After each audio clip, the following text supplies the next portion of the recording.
L'Assemblée va à présent entendre une allocution de son Excellence Lamine Zeine Ali Mahaman, Premier ministre du gouvernement de transition et ministre de l'économie et des finances de la République du Niger.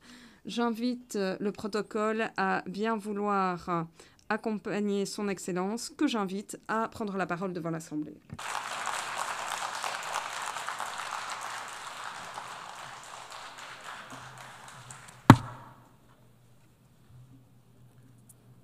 Bismillahirrahmanirrahim. Wa sallallahu ala nabiyil karim. Excellences, Mesdames et Messieurs les chefs d'État et de gouvernement, Mesdames et Messieurs les chefs de délégation, Madame la Présidente, Mesdames et Messieurs,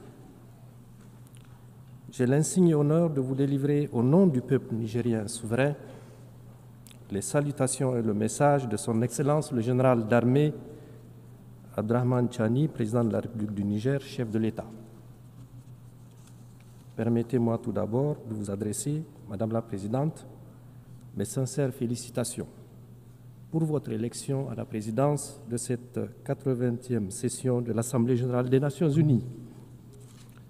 Le Niger vous assure de son plein soutien dans l'accomplissement de votre mission. Je tiens également à saluer l'engagement et le leadership de votre prédécesseur dans la conduite de la 79e session.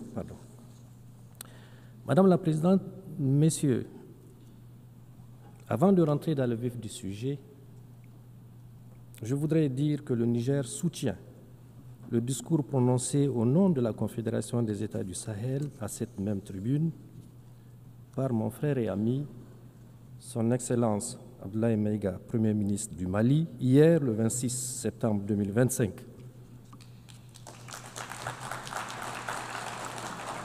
Il a ainsi exprimé avec force les aspirations de notre Confédération et de son peuple au respect de notre souveraineté, à la défense de nos intérêts et à la coopération sincère avec tous les pays épris de paix et de justice.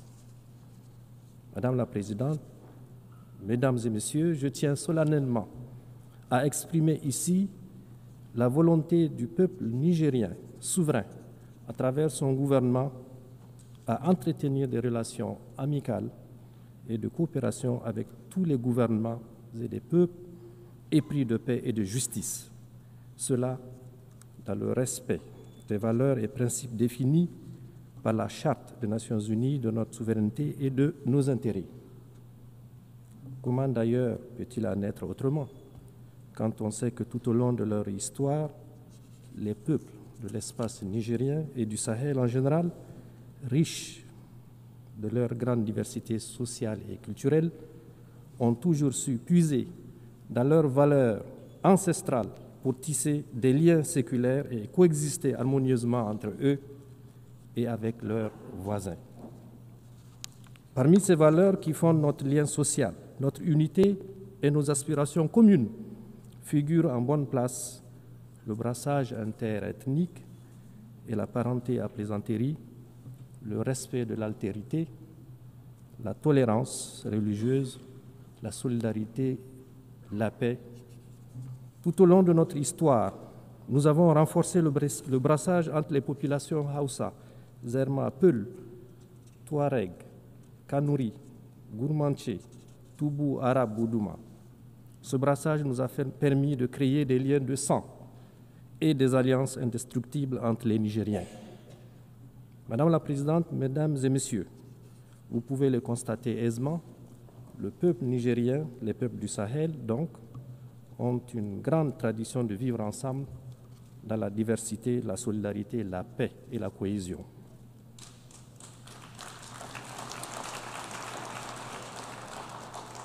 Dans les vastes étendues du Sahel, au climat souvent aride, nos peuples ont très vite compris la nécessité de s'organiser, de créer des liens, de coopérer les uns avec les autres pour vivre en paix et en sécurité dans leur espace partagé.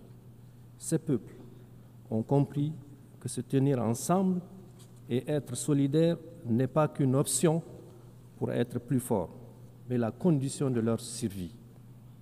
C'est pour cette raison précisément, que nous soutenons naturellement toute initiative allant dans le sens de la coopération et de la solidarité internationale pour atteindre nos objectifs communs de paix, de développement et de bien-être pour tous. C'est pour la même raison que nous élevons contre toute initiative et toute action qui sape les efforts de la communauté internationale pour assurer la paix et le développement. Fort de ces principes, les peuples nigériens condamnent sans réserve le génocide israélien à Gaza et apportent son soutien le plus fort à la création d'un État palestinien souverain. De même que le Niger condamne avec fermeté les agressions israéliennes contre l'Iran et le Qatar et s'insurge contre la banalisation de la violence en République démocratique du Congo, au Soudan et au Sahel, dans l'indifférence totale de la collectivité internationale, voire la complicité de certaines puissances étrangères au continent africain. Madame la Présidente, Mesdames et Messieurs, les acteurs directs intervenant à découvert dans les conflits ne sont pas les seuls responsables de l'insécurité et de l'incertitude que vit le monde aujourd'hui. En effet, le Niger tient à dénoncer également l'inaction de tous ceux qui ont les moyens d'agir en faveur de la vérité et de la paix. Le silence de ceux qui ont la voix porte l'indifférence des égoïstes qui sont prêts à déstabiliser des pays en toute une région pour leurs seuls intérêts. Le manque d'humanisme de ceux qui agissent sournoisement pour semer la mort chez les autres et la bêtise des traîtres à leur patrie et leur continent. Madame la Présidente, Mesdames et Messieurs, inaction, indifférence et silence complices d'une part et d'autre part, actions sournoises et subversives de déstabilisation, campagnes violentes de désinformation et guerre informationnelle. Telles sont les réalités auxquelles mon pays et la Confédération des États du Sahel, Confédération AES, font face dans notre lutte contre les terrorismes importés et sponsorisés. Le Niger en particulier vit depuis le 26 juillet 2023, date à partir de laquelle le peuple nigérien souverain a décidé de prendre son destin en main. Il faut en effet bien connaître la complexité du drame qui se vit au Sahel, ses enjeux, ses tenants et ses aboutissants, pour comprendre non seulement le jeu des différents acteurs, mais également la détermination de nos peuples et de leur gouvernement à se battre victorieusement pour relever le défi, quel que soit le sacrifice à consentir et le temps que cela prendra. Ceux qui nous attaquent, ils le font pour leurs intérêts. Nous nous défendons pour notre survie et nous défendrons notre territoire et notre peuple. Madame la Présidente, Mesdames et Messieurs, le narratif habituel voudrait que l'on explique la situation au Sahel par la chute du régime du colonel Kadhafi en 2011 et l'effondrement de l'État libyen qui a occasionné le déferlement des groupes armés et le déversement de quantités importantes d'armes dans notre région. D'autres encore évoquent la victoire du peuple algérien sur le terrorisme des années 1990-2000 qui a eu pour conséquence de déplacer le conflit au Sahel par le truchement d'éléments terroristes ayant trouvé refuge dans le Sahel et une partie du Sahara. À cela, il faut ajouter le fait indiscutable qu'au fur et à mesure que les armées des puissances occidentales s'installent dans les pays du Sahel, notamment au Mali, au Niger et au Burkina, pour prétendument les aider à y faire face, l'on a assisté à une extension et à une densification tout aussi progressive du phénomène terroriste dans la région. La corrélation est évidente. Enfin, il est tout aussi admis comme une vérité indiscutable que non seulement les vrais et principaux chefs terroristes ne sont pas originaires de notre espace sahélien, mais également ils disposent de moyens logistiques importants, des modes opératoires particuliers et fomentent d'une violence aveugle et une nuit qui sont totalement étrangers à notre espace géographique et culturel. En effet, nos pays ont certes connu dans leur histoire et dans un passé encore récent des guerres au nom de la religion et des épisodes de rébellion, mais n'ont jamais connu une violence meurtrière gratuite et sans discernement de l'ampleur de celle que nous connaissons aujourd'hui. Pour toutes ces raisons, vous conviendrez qu'il s'agit bien d'un terrorisme importé et à dessein. Madame la Présidente, Mesdames et Messieurs, il s'agit également d'un terrorisme sponsorisé. Il se pose en effet véritablement la question du financement des terroristes, ainsi que la destination de toutes les ressources qu'ils capturent depuis plus d'une décennie. En effet, comment comprendre que des terroristes puissent soutenir dans la durée un tel effort de guerre? En outre, il faut relever l'heureuse coïncidence qui voudrait que la localité de Kidal, au Mali, lieu de repli des terroristes et autres trafiquants, soit libérée par l'armée malienne dans le dernier trimestre de l'année 2023, en même temps que l'armée française quittait le Niger. Du reste, le gouvernement du Niger, à l'instar du gouvernement du Mali et du Burkina, a régulièrement porté à la connaissance de l'opinion internationale des éléments de preuve de l'implication de plusieurs puissances étrangères dans la déstabilisation des pays de l'AES à travers les soutiens qu'ils apportent aux terroristes. Madame la Présidente, Mesdames et Messieurs, du haut de cette tribune, je tiens à dénoncer le soutien assumé et revendiqué par la France au terrorisme au Sahel et au Niger en particulier. En effet, depuis le renvoi de ces troupes du Niger en 2023, comme il l'a annoncé, le gouvernement a mis en place un véritable plan sournois et subversif de déstabilisation de mon pays qui consiste, entre autres, à renseigner, former, financer et équiper les terroristes. À des tentatives malheureuses pour créer les conditions d'un conflit interethnique au Niger et au Sahel, en une campagne de désinformation et intoxication pour discréditer mon pays, ses institutions, ses responsables politiques et son armée, en entretenant et en alimentant une tension politique permanente entre mon pays et certains de ses voisins. À cela, il faut ajouter la guerre économique et financière sans précédent qui consiste notamment dans la volonté haineuse de la France de saboter tous nos projets de développement en démobilisant les investisseurs et en votant systématiquement contre mon pays au niveau de toutes les institutions financières internationales telles que la Banque africaine de développement, la Banque mondiale et le FMI. Madame la Présidente, Mesdames et Messieurs, ce qui se passe aujourd'hui dans notre région du Sahel et au Niger en particulier est la résultante de plusieurs facteurs. D'abord, un passif colonial non encore soldé. Il faut le solder, ce passif. Les Nigériens n'ont jamais oublié la violence particulièrement inouïe qui a caractérisé l'occupation coloniale. La tristement célèbre mission Voulet et Chanoine et d'autres expéditions militaires encore se sont distinguées par la mort et la torture à grande échelle qu'elles ont semées à Terra, il y a quelques années seulement, à Djoundjou, Douchi, Koni, Tessawa et à Zender, où un sultan même a été exécuté. Madame la Présidente, Mesdames et Messieurs, du haut de cette auguste tribune, mon pays, le Niger, s'adresse à la conscience du monde pour montrer du doigt cette force hostile qui, depuis le XIXe siècle, ne désarme pas et mène encore de nos jours une guerre totale contre mon pays, comme en témoigne l'assassinat le 27 novembre 2021 à Terra des jeunes manifestants par l'armée française et la menace d'intervention militaire de la CEDEAO instrumentalisée par la France. Il faut appeler les choses par leur nom.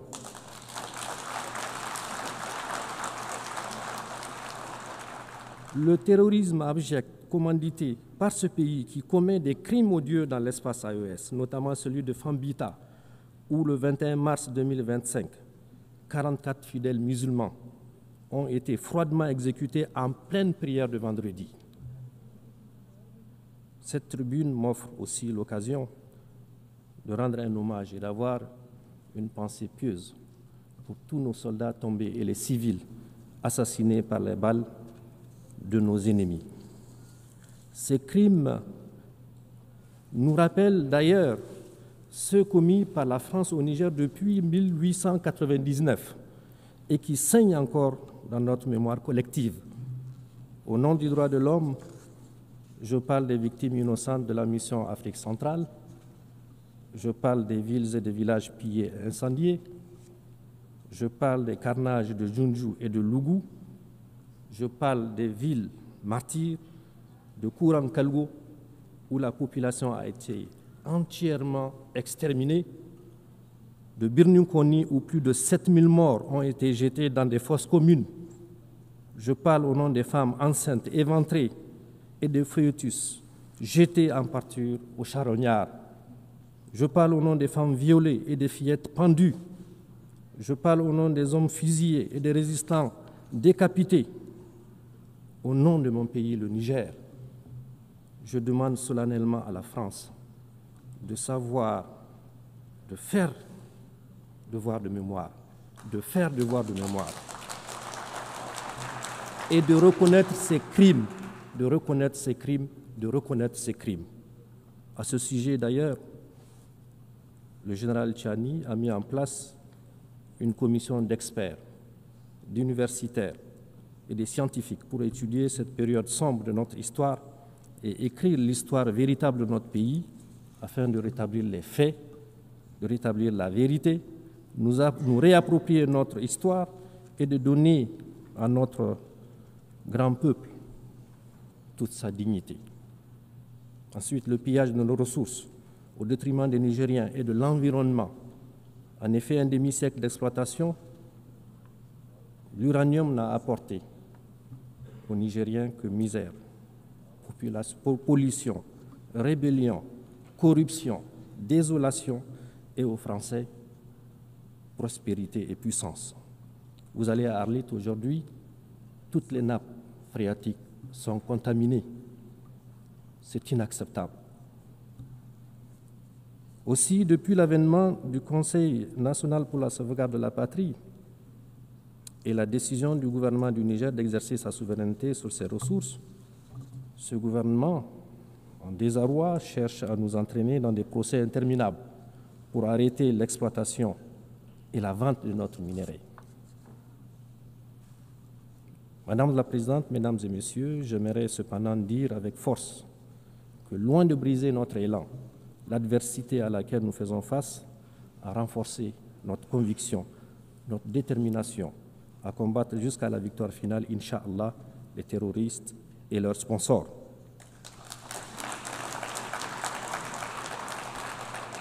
Nous pouvons d'ores et déjà nous réjouir de certains résultats structurants réalisés. Ce que le peuple nigérien a réussi depuis le 26 juillet 2023 avec la prise de pouvoir par le CNSP, c'est d'inscrire notre pays dans une nouvelle trajectoire qui, cette fois-ci, est porteuse d'espoir.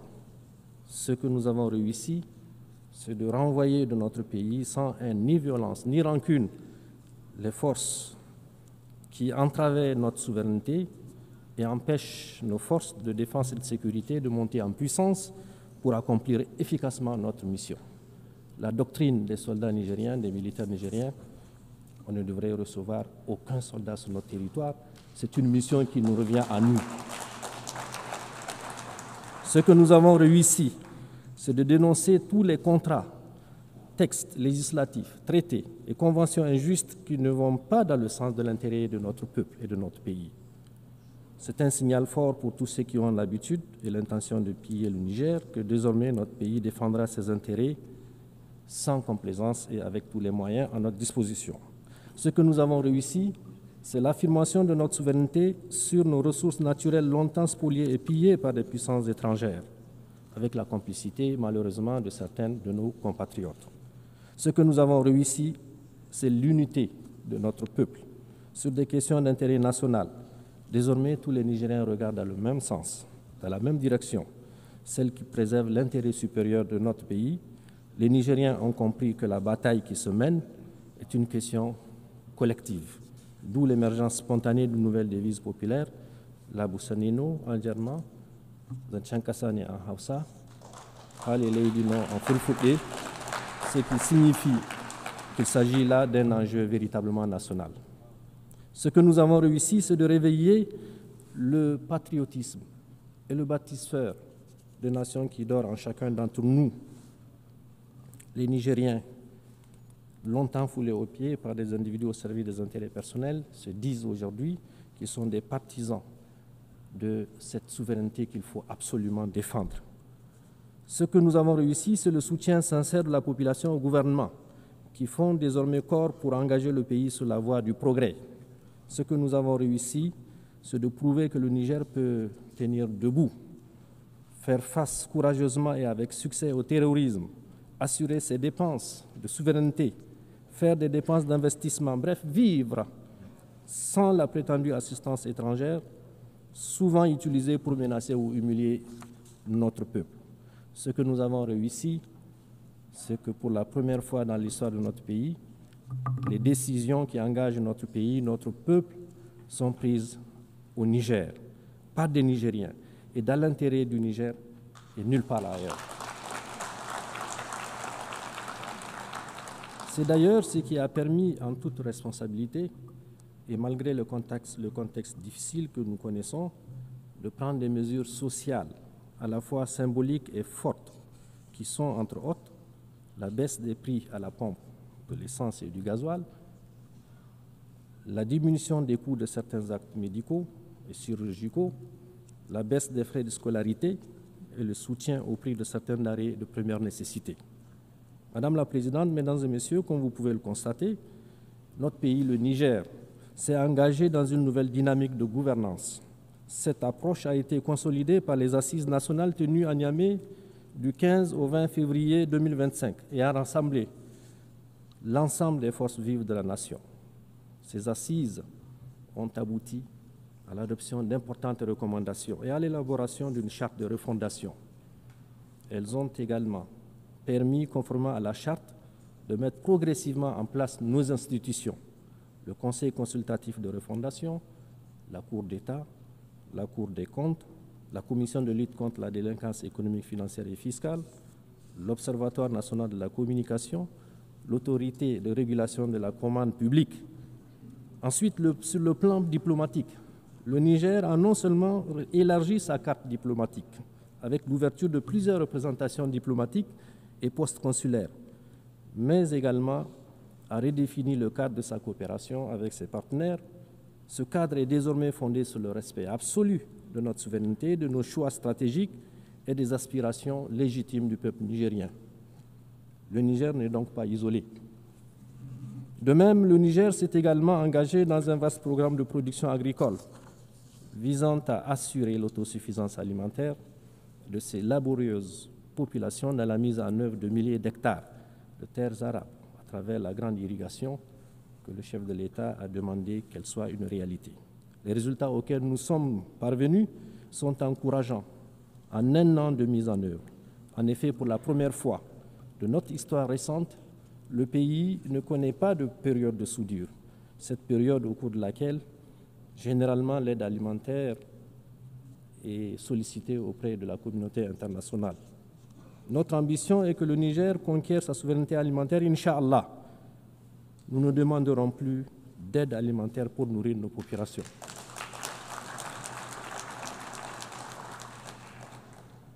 Au plan économique, malgré les sanctions iniques imposées au Niger et le blocus économique et financier, soutenu justement par ce pays, qui est la France, qui tente toujours de mettre en place un mécanisme pour bloquer, nous avons courageusement maintenu le cap des réformes macroéconomiques qui se sont traduites notamment par une inflation sous contrôle à moins 0,1% en fin août 2025 et escomptant une croissance économique en termes réels d'environ 7% sur la période 2025-2028.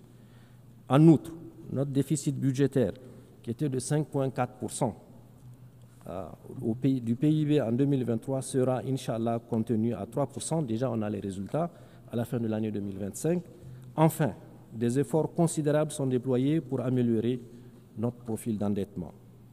Madame la Présidente, Mesdames et Messieurs, relativement à la question des droits de l'homme, le Niger réaffirme son attachement aux instruments juridiques internationaux auxquels il est partie. Toutefois, il dénonce avec force l'approche différenciée et sélective observée dans l'application des principes des droits de l'homme par certains pays dont le seul but est de nuire à l'image de nos États. Aussi, je tiens à annoncer de vive voix que le Niger et l'ensemble des pays de la Confédération AES, profondément attachés au respect de la dignité humaine et à l'épanouissement de leur population, n'acceptent d'aucune façon en la matière de la part de quelques entités que ce soit, qu'on nous impose quoi que ce soit. Face à ces défis sécuritaires, diplomatiques et de développement, le Burkina, le Mali, le Niger ont pris la décision historique de créer une alliance stratégique qui est la Confédération des États du Sahel. Ceux qui m'ont précédé, mes frères du Burkina et du Mali, l'ont déjà dit. Cette alliance nous permettra certainement de mutualiser nos efforts dans le sens de renforcer notre sécurité, de faire en sorte que notre diplomatie qui fonctionne parfaitement bien, de produire des résultats et sur le plan du développement, d'avoir des projets structurants qui puissent répondre aux aspirations et aux besoins de nos populations. Dans ce cadre, comme je l'ai dit, nous coordonnons nos politiques et construisons ensemble notre avenir avec nos propres idées, nos propres moyens et sur des valeurs ancestrales dans un espace qui sera, Inch'Allah, débarrassé de toute forme de menace.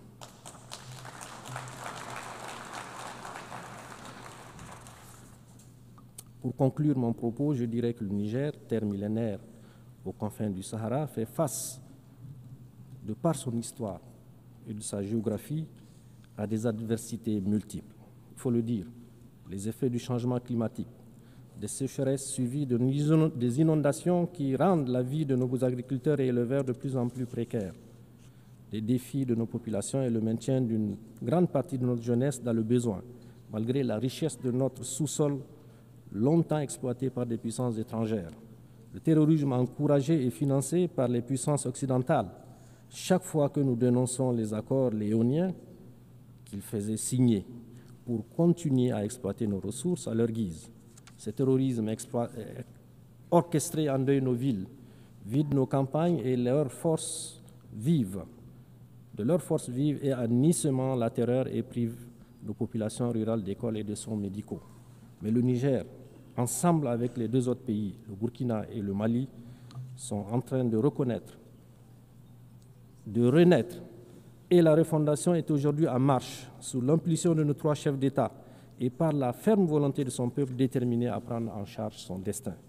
La refondation en cours au Niger n'est pas une rupture avec la communauté internationale, mais l'affirmation solennelle de notre souveraineté, de notre dignité et de notre droit inaliénable à choisir nos partenaires pour le bien-être de nos enfants. Notre priorité absolue demeure donc la sécurité, la lutte contre le terrorisme que nous avons engagé. Nous la faisons pour nous-mêmes, pour notre région, pour la stabilité du monde entier d'ailleurs. Car nous avons compris que nous ne pouvons compter que sur nos propres forces et non sur l'ONU. L'ONU impuissante, gênée par les droits de veto des pays occidentaux. Il faut que l'ONU se réforme. La refondation du Niger passe aussi par le progrès économique à travers une exploitation judicieuse et responsable de nos ressources naturelles immenses et variées. Nous avons décidé que ces richesses profitent davantage à notre peuple. À cet égard, nous avons engagé une gouvernance vertueuse et nous invitons les investisseurs internationaux qui le souhaitent à nous accompagner dans un partenariat gagnant-gagnant. Nous tendons la main à tous les pays du monde qui croient en un partenariat fondé sur le respect mutuel, sur la justice et la solidarité. La refondation, c'est aussi et surtout assurer la sécurité et l'autosuffisance alimentaire dans notre pays.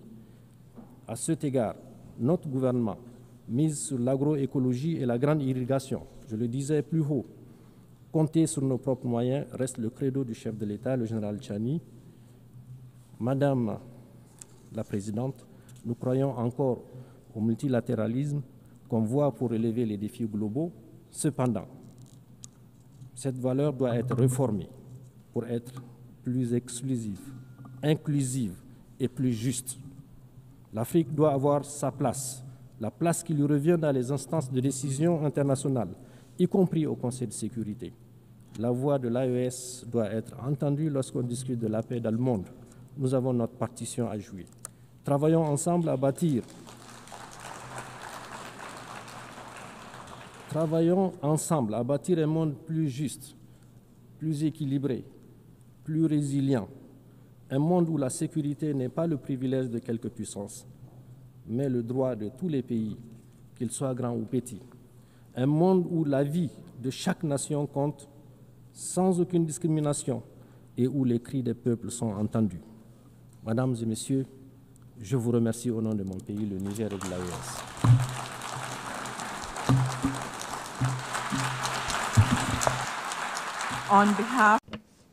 Au nom de l'Assemblée, je remercie le Premier ministre du gouvernement de transition et ministre de l'économie et des finances de la République du Niger.